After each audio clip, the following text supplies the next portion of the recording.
It's good to see everyone here tonight. Certainly glad that you are here. It's an encouragement, and for those who are watching and online, we're certainly encouraged by your presence as well. I want to start this out tonight with a fictitious story to read to you. And this story, I love this one because the preacher in it does pretty well at the end of it. So I always love stories like that. Maybe that's why it's fictitious. I don't know, but nonetheless, it has to do, there's a reason why I'm reading this tonight and starting it out. The story's told about 4 people on an airplane. The plane lost all power in the engines and it started to careen toward the ground. The pilot announced the problem and added, well, there are 4 of us, but only 3 parachutes. It's my plane and my parachute, so I'm going to take one of them.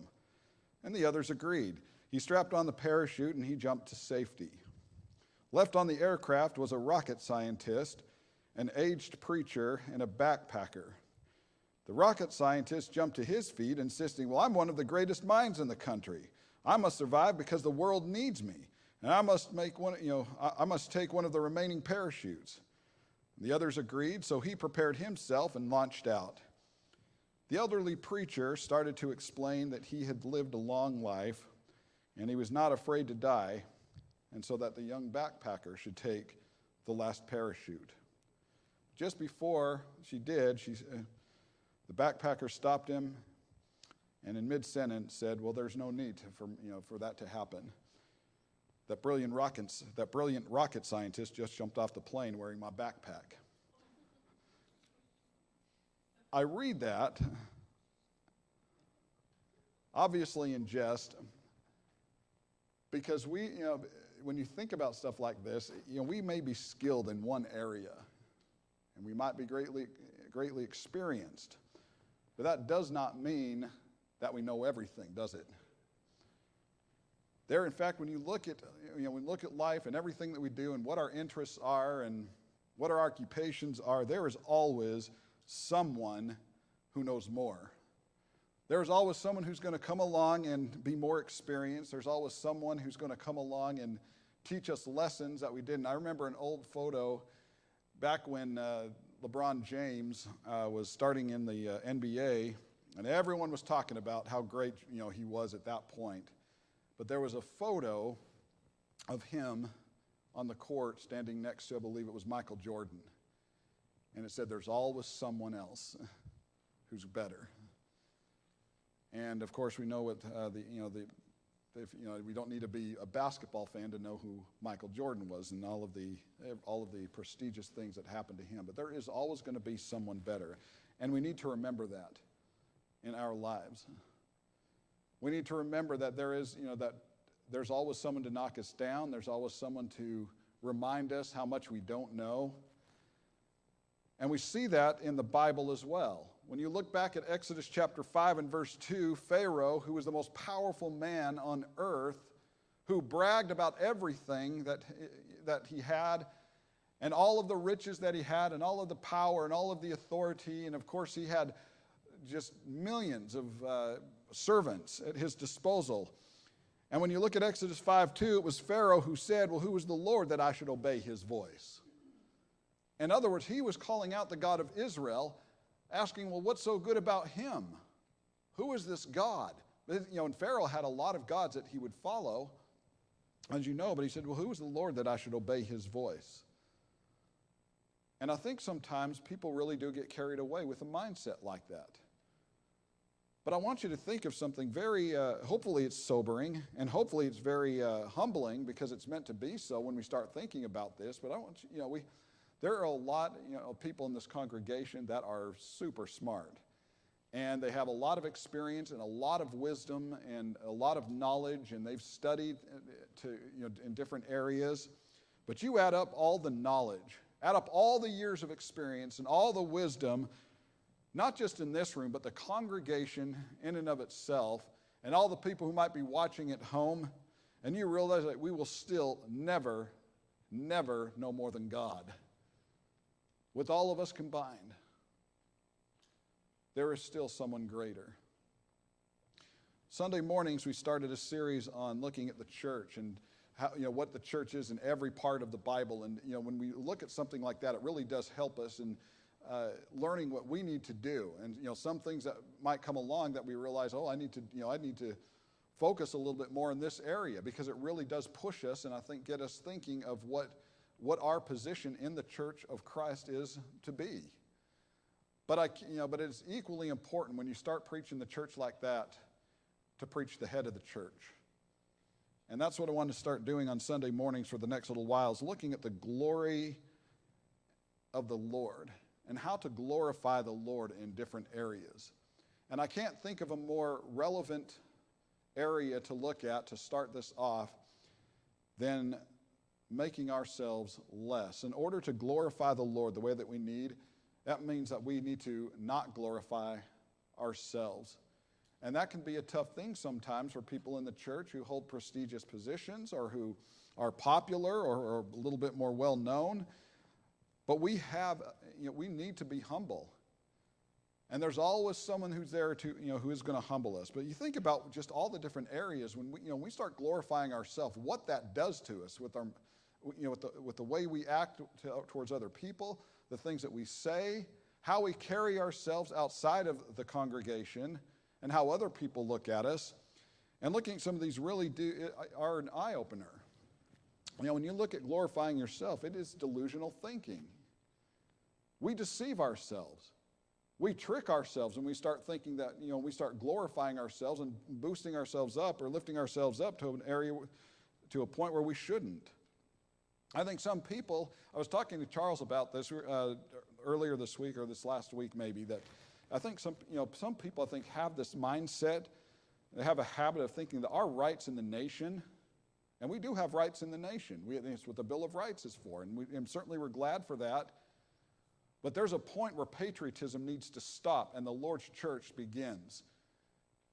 And the Lord's church takes precedence over any of our patriotism. But I think there's some people that have a habit thinking our rights in the nation give us the same rights in the church. And there is nothing further from the truth. When you look at Philippians chapter 1 and verse 27, listen to how Paul does it, how Paul says this and how he words this. Paul tells them, only let your conduct be worthy of the gospel of Christ. That ought to humble us right there. Because I know that there is nothing greater than the gospel that Christ has given to us. There's no Bill of Rights, there's no constitution ever that has ever been put in place that is going to usurp what the gospel of Christ can do for people. And my conduct needs to be worthy of that gospel. In other words, I need to act certain ways and make certain decisions. The way that I carry myself needs to be worthy of what that gospel represents and what that gospel says. There was nothing in the life of Christ that made him arrogant. There was no ego with Christ. And when you look at Paul, there was no ego with Paul. When he went on his missionary journeys, when he would preach the gospel to different people, there was nothing arrogant about Paul. I'm not against patriotism, but folks, we need to remember that we have the obligation to carry ourselves in a certain manner, and that's going to carry so much further in this country, because we want to get people to heaven, don't we? We want people to change. We want people to come to know Christ, and we want them to feel good about doing it, to feel like they are welcomed to it. But we're not going to do that if we don't conduct ourselves being worthy of the gospel of Christ.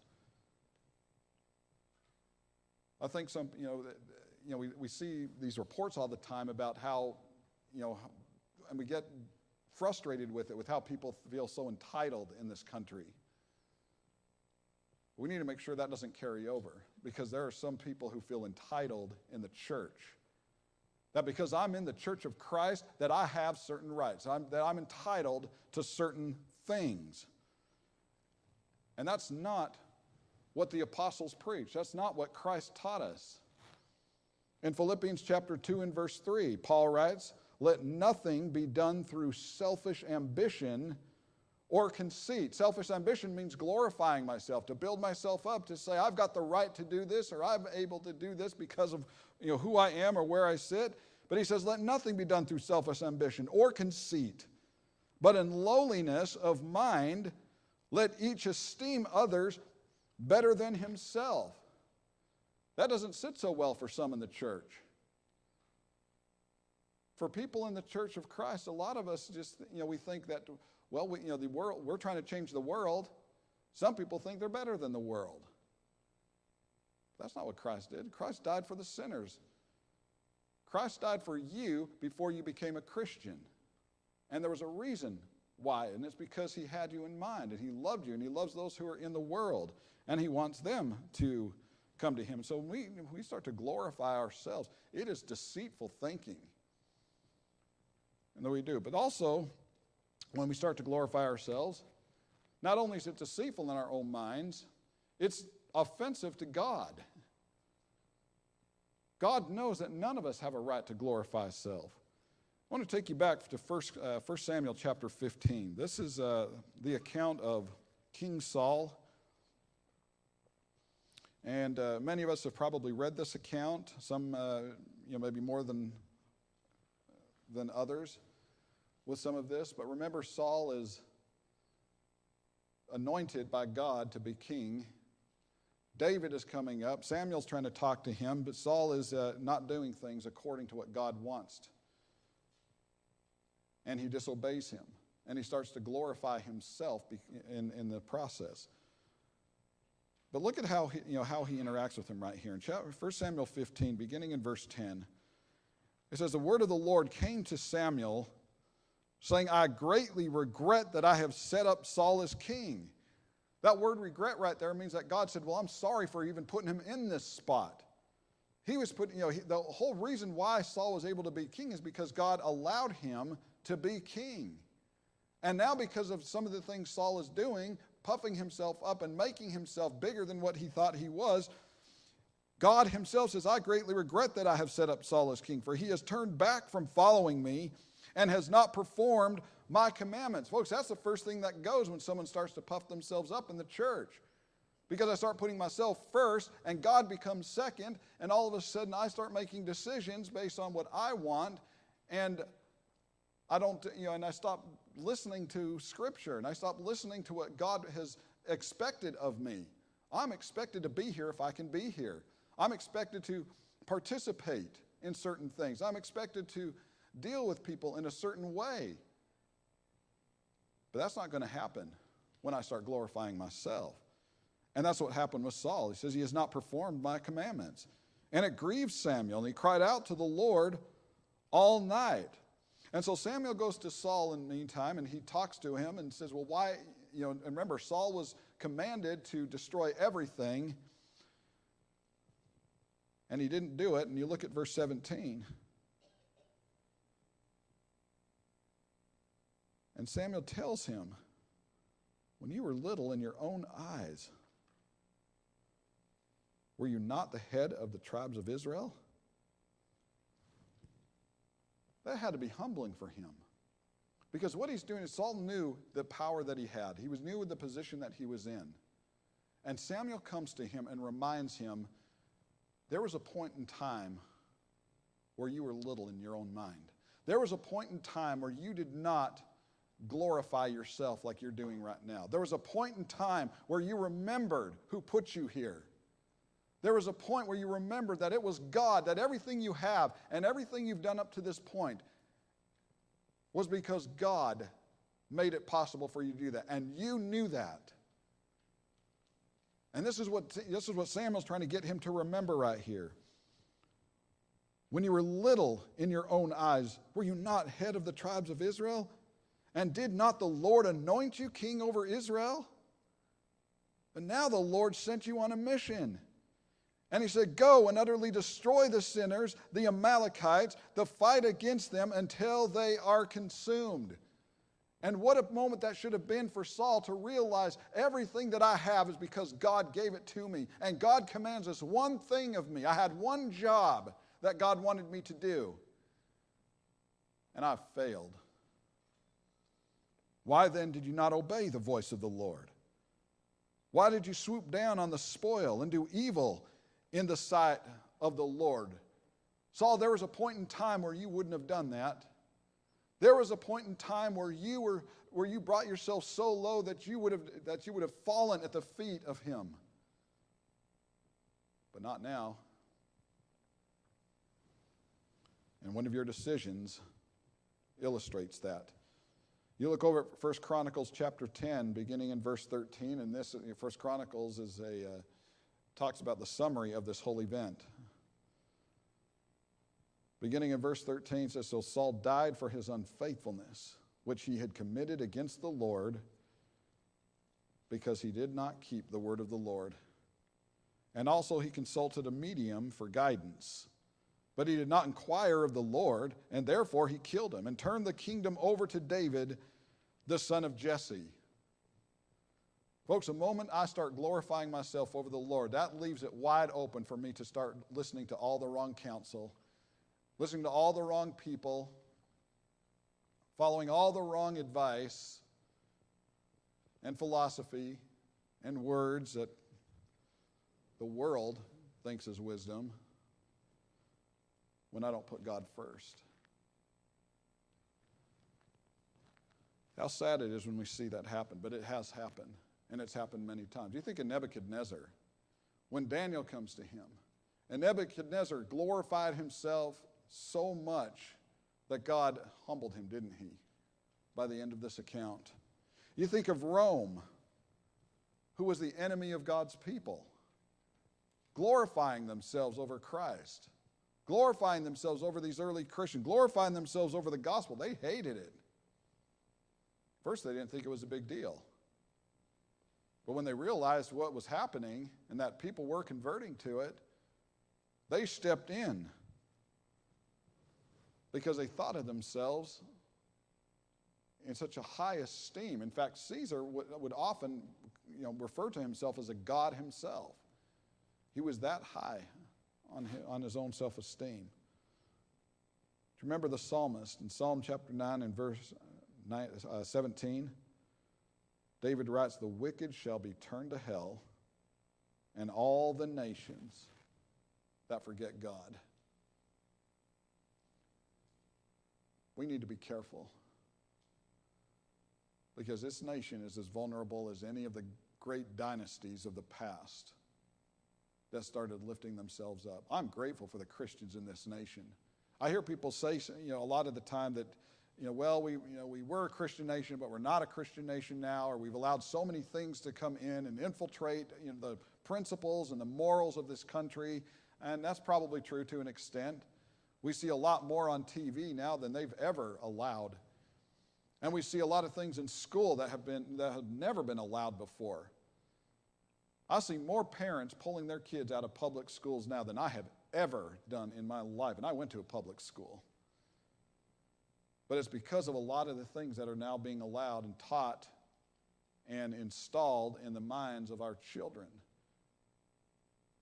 You turn on the TV and we see a lot of different immoral things,